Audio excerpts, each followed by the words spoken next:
بسم اللہ الرحمن الرحیم۔ ممتاز صحافی عبدالکریم عابد مرحوم کی کتاب کا ذکر ہم کر رہے ہیں، اور یہ باتیں میڈیا کا 43واں پروگرام ہے آج۔ پچھلی قسط میں مولانا ظفر احمد انصاری کے گھر کا ذکر کیا تھا عابد صاحب نے۔ وہ لکھتے ہیں کہ مولانا انصاری کے یہاں سیاسی لیڈروں کا بھی بہت آنا جانا تھا، اور اس زمانے کے جو سیاسی لیڈر تھے ان سب سے مولانا انصاری کی دوستی اور تعلقات تھے، اور علماء سے لے کر سیاستدانوں تک، مسلم لیگ کے لوگوں سے جماعت اسلامی کے لوگوں تک اور جماعتوں کے لوگ، سارے لوگ ان کے پاس آیا کرتے۔ وہ لکھتے ہیں کہ قرارداد مقاصد کی تیاری میں مولانا انصاری کا بہت بڑا ہاتھ ہے، اور انہوں نے اس زمانے کے علماء کو ایک جگہ جمع کرنے میں جو کردار ادا کیا ہے اسے فراموش نہیں کیا جانا چاہیے۔ اسی طرح سے ملک میں کو جمہوریت کی پٹری پر لانے کے لیے اور اسے ایک دستور دینے کے لیے اس زمانے میں جو کوششیں ہو رہی تھیں، جو بعد میں سن 1956 کے آئین کی صورت میں سامنے آیا، اس میں بھی مولانا انصاری کا بہت بڑا کنٹریبیوشن ہے۔ عابد صاحب بتاتے ہیں کہ مولانا انصاری بہت دور اندیش شخص تھے، اور وہ جذبات میں آ کر اپنی کوئی رائے قائم نہیں کرتے تھے، کوئی فیصلے نہیں کرتے تھے۔ ان کا خیال تھا کہ محترمہ فاطمہ جناح کو امیدوار بنانے کے بجائے خود جنرل ایوب سے بات کی جانی چاہیے تھی، اور جنرل ایوب سے کچھ باتیں منوا کر انہی کو اس الیکشن میں بلا مقابلہ صدر بنوانا چاہیے۔ بلکہ ان کا خیال یہ تھا کہ اگر ان کے مقابلے میں اعظم خان اور مشرقی پاکستان کے جسٹس مرشد کو لایا جائے، اور ایوب خان جب دباؤ میں آئے تو ان سے کچھ باتیں منوا کر انہیں وڈرا کرا دیا جائے۔ ان کا خیال تھا کہ محترمہ فاطمہ جناح کو اگر کھڑا کیا گیا تو وہ پھر واپس پیچھے نہیں ہٹیں گی، اور پھر ایسا ہی ہوا۔ ان کا کہنا تھا کہ ایوب خان اس وقت مضبوط پوزیشن میں تھے، اور ان کا ساتھ دے کر ان سے کچھ باتیں ایسی منوائی جا سکتی تھیں جس سے ملک جمہوریت کی راہ پر گامزن ہو سکتا تھا، کچھ اچھے کام ہو۔ اور انہوں نے خود بھی، وہ کہتے ہیں کہ ایوب خان نے بہت سارے ملک کی ترقی کے لیے اچھے کام کیے۔ اسی طرح عابد صاحب کا کہنا ہے کہ مولانا انصاری بھٹو صاحب کے بارے میں بھی ایک الگ رائے رکھتے تھے۔ وہ یہ کہتے تھے کہ بھٹو صاحب نے چونکہ ایٹمی پروگرام شروع کرنے کا عندیہ دیا ہے، اور وہ چونکہ کچھ کر گزرنے والے شخص ہیں، تو امریکہ اب انہیں برداشت نہیں کرے گا، اس لیے بجائے ان کو ہٹانے کے ان سے بھی کچھ باتیں منوا لی جائیں، اور وہ کچھ باتیں مان لیتے، ملک کو اسلامی فلاحی دستور دینے میں اور کاموں میں، جیسا کہ بعد میں انہوں نے کیا بھی۔ تو ان کا بھٹو صاحب کے بارے میں بھی یہ رائے تھی کہ ان سے مصالحانہ رویہ اختیار کیا جائے، اور وہ بڑے صلاحیتوں کے مالک شخص ہیں، ان سے بہت سا کام ملکی مفاد میں لیا جائے۔ عابد صاحب کے مطابق یہ ان کی بہت ہی اور لوگوں سے مختلف رائے تھی۔ بعد میں جنرل ضیاء الحق کے دور میں مولانا انصاری کو اور زیادہ اہمیت ملی، اور جنرل ضیاء نے جو ایک آئینی کمیشن بنایا تھا، انصاری صاحب اس کے سربراہ تھے۔ انصاری صاحب ذاتی طور پر بھی غیر جماعتی نظام کے قائل تھے، اور جنرل ضیاء بھی اسی طرح کے خیالات رکھتے تھے۔ انہوں نے کھلے عام اس کا اظہار بھی کیا تھا، اور وہ اس کوشش میں تھے کہ ملک میں بجائے افراتفری کی سیاست ہو، گروہی اور جماعتی مفادات ہوں، غیر جماعتی بنیاد پر کچھ عرصے تک سسٹم چلے، اس کے بعد جب ملک لوگوں میں شعور آ جائے، لوگ اس قابل ہو جائیں، تو پھر جماعتی بنیاد پر بھی سیاست کی جا سکتی ہے۔ عابد صاحب نے اسی زمانے میں کراچی سے جاری ہونے والے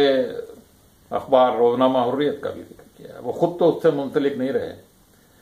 مگر وہ کہتے ہیں کہ فخر ماتری بہت بڑے آدمی تھے، بہت دور کی سوچتے تھے، بہت انوویٹو تھے، بہت نئی نئی باتیں، اور انہوں نے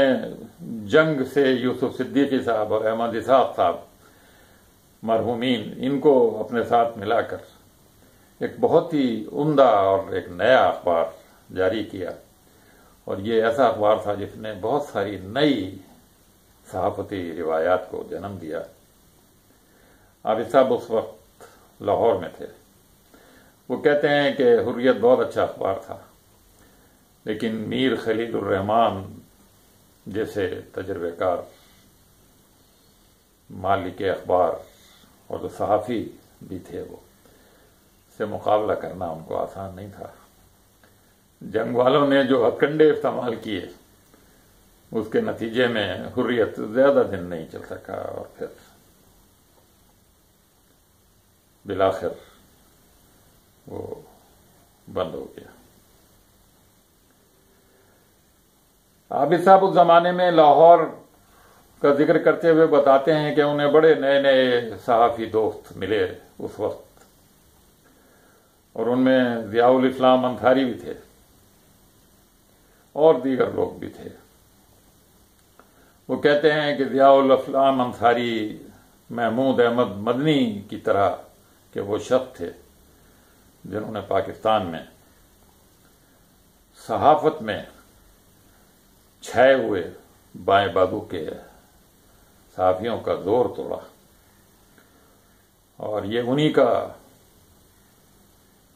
کارنامہ تھا کہ اس کے بعد صحافت کی دنیا میں بڑے پیمانے پر دائیں بازو، جسے آپ عرف عام میں کہتے ہیں، کہ لوگ صحافت میں آئے، اور وہ سلسلہ جو سوشلزم اور کمیونزم اور لبرلزم کا ایک تومار تھا اخبارات اور رسائل میں، اس کا توڑ کیا۔ وہ کہتے ہیں کہ ضیاء الاسلام انصاری ایسے تھے کہ وہ سب کو ساتھ لے گئے، اچھے برے سب کو ملا کر انہوں نے یہ کام انجام دیا۔ اس کے مقابلے میں محمود مدنی بہت ہی چنیدہ لوگوں کے ساتھ، اچھے لوگوں کے ساتھ، انہوں نے کبھی یہ کوشش نہیں کی کہ سارے لوگوں کو ملا کے۔ بہرحال ضیاء الاسلام انصاری لاہور میں کامیاب رہے، پریس کلب کا الیکشن انہوں نے جیتا، حسین نقی جیسے بلند پایا صحافی کو انہوں نے وہاں شکست دی۔ عابد صاحب لکھتے ہیں کہ لاہور اس وقت بھی ایک دیہاتی رنگ لیا ہوا تھا، کراچی کے مقابلے میں وہاں ہر کام بہت آرام سے اور سکون سے ہوتا تھا۔ کہتے ہیں ہم لوگوں کو عادت تھی کراچی کے ہوٹلوں کی، یہاں بیٹھے فوراً چائے آئی، فوراً کھانا آیا، فوراً لوگوں نے جلدی جلدی کھایا اور روانہ ہو گئے۔ کہتے ہیں لاہور میں اس طرح کا کوئی جلدی نہیں تھی۔ وہاں آپ جائیں، جب آپ چائے کا آرڈر دیں گے، پھر وہ پانی رکھے گا، پھر اس میں وہ پتی ڈالے گا، پھر دودھ ڈالے گا۔ اسی طرح سے اگر آپ نے سالن وغیرہ کا مرغی کا آرڈر دیا تو وہ جو شاید بنی ہوئی رکھی ہوتی تھی اس کو سالن میں ڈال کر بہت دیر میں، وہ کہتے ہیں لاہور میں، اسی طرح سے اور کاموں کے مقابلے میں بھی لاہور بہت ہی سکون والا شہر تھا۔ وہاں کوئی جلدی لوگوں کو نہیں ہوا کرتی تھی۔ وہ کہتے ہیں کہ لاہور میں جو بائیں بازو کے صحافی تھے اور دیگر شہروں میں بھی، وہ اگرچہ بہت اچھے صحافی بھی تھے، بعض ان میں سے، اور بعض ان میں سے صوم و صلات کے پابند بھی تھے، اور ان کو ان سوشلسٹوں اور کمیونسٹوں نے صرف دکھانے کے لیے آگے کیا ہوا تھا، اور زیادہ تر ان کے نوجوانوں میں وہ شراب کی اور دیگر برائیوں کی لت لگا دیا کرتے تھے۔ نتیجہ یہ تھا کہ جو ان کی صلاحیتیں تھیں وہ ساری مفلوج ہو جاتی تھیں، اور وہ جو کچھ کر سکتے تھے وہ کرنے کے قابل نہیں رہے۔ لاہور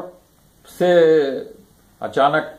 کسی دوست کے ملنے کے تابش الوری شاید ان کو مل گئے، اور پھر وہ ان کے ساتھ بہاولپور آ گئے، اور بہاولپور میں انہوں نے پھر ایک روزنامہ رہبر ہوا کرتا تھا، اس میں بہت عرصے خدمات انجام دیں، اور پھر وہاں سے وہ ملتان چلے گئے، ملتان میں کوہستان نکلا۔ عابد صاحب بتاتے ہیں کہ ملتان میں ان سے کسی صاحب نے، جو امیر بہاولپور کے کورٹ کے کوئی شخص تھے، ان سے کہا کہ وہ بہاولپور کی جو تاریخ لکھ رہے ہیں اگر وہ امیر بہاولپور کی مرضی کے مطابق لکھیں تو ان کی خدمت میں بہت کچھ پیش کیا جا سکتا ہے۔ عابد صاحب کہتے ہیں میں نے صاحب انکار کر دیا، لیکن نتیجہ یہ نکلا کہ ان صاحب نے، وہ بااثر لوگ تھے، اخبار کے مالکان سے رابطہ کیا، اور پھر وہ میرا مسودہ ہی وہ گم ہو گیا، اور پھر میں وہ منصوبہ بہاولپور کی تاریخ سے متعلق جو تھا لکھنے کا وہ میرا ادھورا رہ گیا۔ ملتان میں وہ کہتے ہیں کوہستان میں ان کا بہت اچھا وقت گزرا، اور وہاں ان کی کسی نے اطلاع دی کہ مفتی محمود صاحب آپ سے کچھ شاکی ہیں۔ وہ کہتے ہیں میں نے مفتی صاحب سے ملاقات کی اور ان کی جو بھی غلط فہمی تھی وہ اس کو دور کیا۔ عابد صاحب کہتے ہیں کہ مفتی محمود صاحب آئلی قوانین کے بہت سخت خلاف تھے، ایوب خان کے بہت سخت خلاف تھے، لیکن در پردہ مفتی صاحب ایوب خان کی حمایت کرتے تھے، اور ان آئلی قوانین کی اعلانیہ مخالفت کے باوجود بہت سے مواقع پر انہوں نے ایوب خان کا ساتھ دیا۔ عابد صاحب کہتے ہیں کہ جب وہ بہاولپور میں تھے اور روزنامہ رہبر کے نمائندے تھے تو جنرل ایوب وہاں دورے پر آئے، اور اس دوران انہوں نے بیک بینچز پہ بیٹھے تھے، وہاں سے ایک سوال کیا۔ جنرل ایوب نے کہا کہ آپ آگے آ جائیں، اور کہتے ہیں کہ میں نے پھر جو سوال کیا اس پر جنرل ایوب نے تو کوئی برا نہیں مانا، بلکہ مجھے کہا کہ آپ الطاف گوہر صاحب سے اور ان لوگوں سے رابطہ کریں، اور ان سے بھی کہا کہ وہ مجھ سے رابطہ کریں، اور کوئی برا۔ لیکن اور لوگوں نے بہت ہی اس کہا کہ بھئی آپ نے یہ کیا کر دیا، آپ نے یہ کس طرح کا سوال، جمہوریت سے متعلق، جمہوریت کی بحالی سے متعلق سوال تھا۔ وہ کہتے ہیں کہ بہاولپور اور ملتان کے صحافی جو ہیں وہ کراچی اور لاہور کے مقابلے میں زیادہ تیز ترا، زیادہ باخبر، ملکی اور بین الاقوامی معاملات سے زیادہ خبر رکھنے والے لوگ تھے، اور پیسہ کمانے کا بھی ان کو ہنر آتا تھا، اور وہ ٹھیک ٹھاک پیسے بھی کمایا کرتے تھے۔ کہتے ہیں بہرحال میں نے یہ بہاولپور اور ملتان میں کافی وقت گزارا، اور پھر ایک مرتبہ دوبارہ مجھے میرے ساتھیوں نے لاہور بلا لیا۔ لاہور میں جو کچھ ہوا اس کا ذکر انشاءاللہ ہم اگلی قسط میں کریں گے۔ ابھی اجازت دیجیے، اللہ حافظ۔